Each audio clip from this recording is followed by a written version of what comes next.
कल हमने हज़रत मोहम्मद साहब के बारे में बातें की थी, उसी को आज हम आगे बढ़ाते हैं। हज़रत मोहम्मद साहब, हज़रत मोहम्मद साहब, इनसे रिलेटेड क्वेश्चन पूछा जाता है एग्जाम में, इसलिए इसको उतना हाईलाइटेड किया गया है इस टॉपिक को। अगर हम बताएं तो हज़रत मोहम्मद साहब जो थे ये अवतारवाद,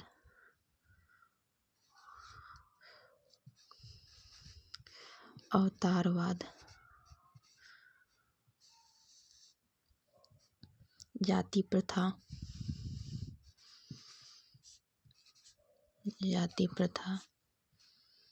मूर्ति पूजा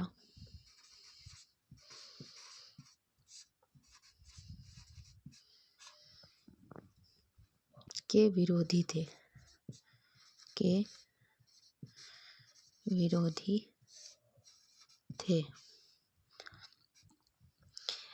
कहने का मतलब इनका ये कर्म पर विश्वास रखते थे, छुआछूत को गलत मानते थे, कर्म पर विश्वास करते थे, कर्म पर विश्वास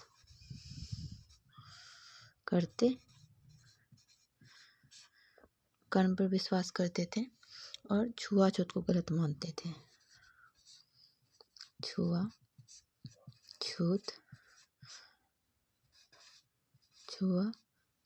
को गलत मानते थे। इनकी मृत्यु हज़रत मोहम्मद साहब की मृत्यु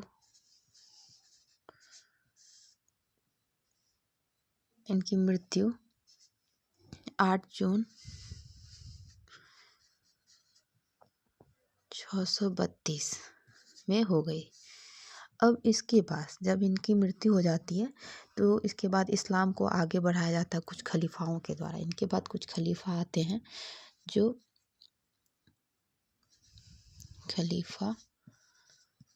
इनकी मृत्यु के बाद कुछ खलीफा आते हैं जो कि इस्लाम को आगे बढ़ाते हैं, जिसमें से पहला नाम है अबू बकर।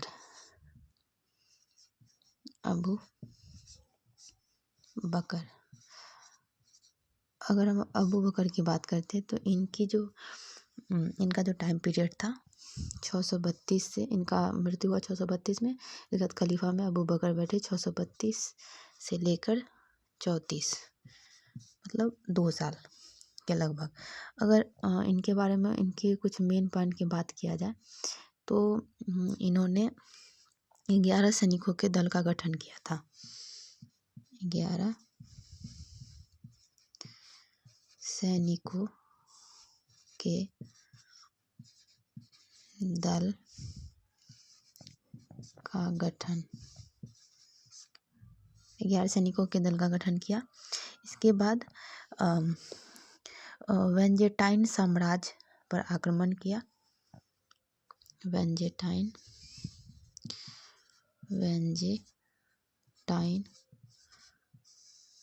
साम्राज्य। अब यह बोलिएगा कि वेंजेटाइन साम्राज्य क्या था, तो ये पूर्वी पश्चिमी यूरोप का पार्ट हुआ करता था। तो इसमें इस पर आक्रमण किया। और अगर हम बोलेंगे कि पहला खलीफा भी कौन था, तो ये पहले खलीफा थे। पहले खलीफा जो थे वो कौन थे? अबू बकर ही थे। इसके बाद दूसरा खलीफा में आते हैं। दूसरा नंबर का जो खलीफा होते हैं वो रहते हैं उमर। उनका क्या नाम होता है? उमर। तो उमर का अगर हम बताएं टाइम पीरियड जो था इनकी 634 से 44, आई थिंक 10 साल का था। तो जब इन्होंने सेनानी की उपाधि धारण की, अगर इनके बारे में बताएंगे तो ये क्या थे? इन्होंने सेनानी की उपाधि धारण की। सेनानी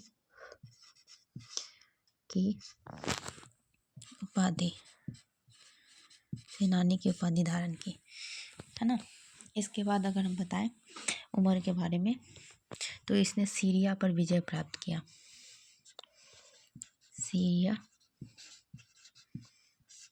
पर विजय, सीरिया पर विजय प्राप्त किया। इसके अलावा तीसरा नंबर पे आता है, तीसरे में आते हैं उस्मान।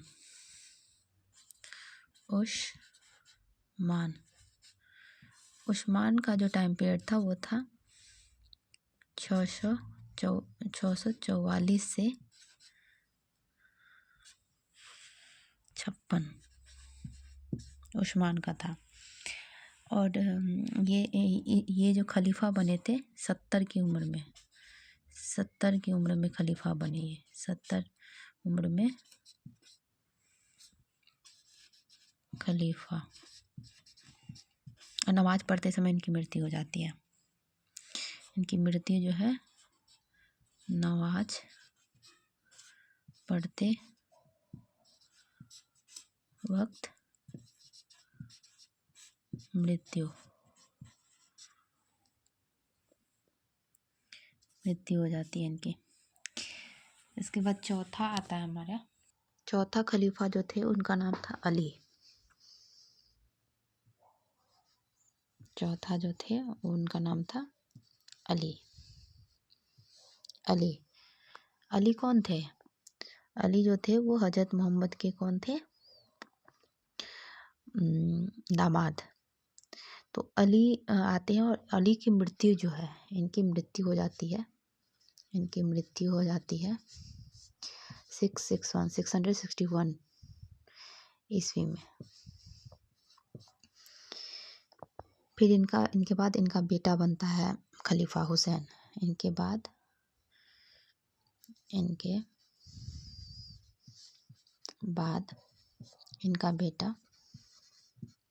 बेटा मतलब हम अगर हम बात करेंगे तो हजरत मोहम्मद साहब के जो नाती थे। इसके बाद इनका बेटा हुसैन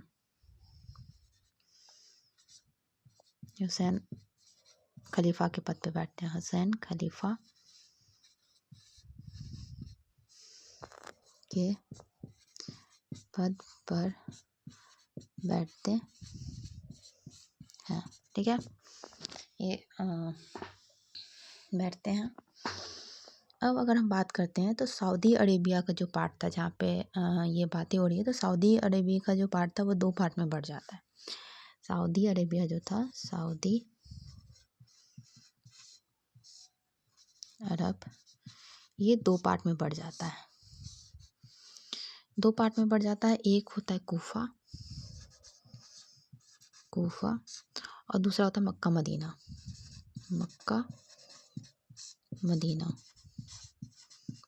कूफा और मक्का मदीना। अगर हम कूफा की बात करते हैं तो यहाँ कूफा में हुसैन मतलब अली की जो विधवा पत्नी थी, अली की विधवा पत्नी अपने बेटे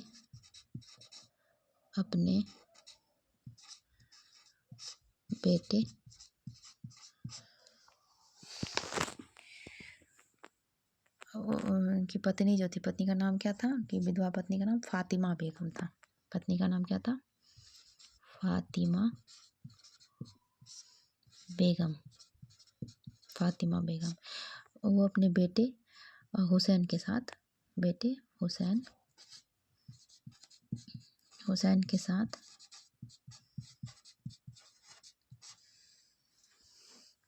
यहाँ आ जाती है कूफा में।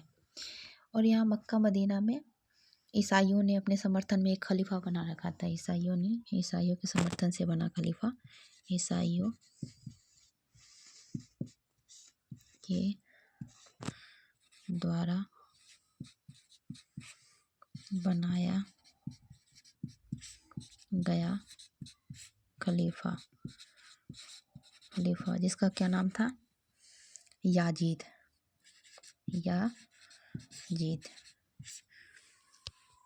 बनाया गया था। तो कूफा और मक्का मदीना के लोग खलीफा को लेकर लड़ाई करते हैं। इन दोनों के बीच में क्या चलता है? डिबेट। इनके बीच में चलता है लड़ाई। लड़ाई चलती है और उस लड़ाई का नाम क्या होता है? करबला का युद्ध। इनके बीच में जो लड़ाई होती है इसको क्या कहते हैं? करबला का युद्ध। करबला का युद्ध कब होता है? ये 680 AD में। इसमें क्या होता है? हुसैन मारा जाता है। हुसैन मारा जाता है और यहाँ से इसका चैप्टर क्लोज हो जाता है। अब हम लोग नेक्स्ट वीडियो में आगे की कहानी पढ़ेंगे। धन्यवाद।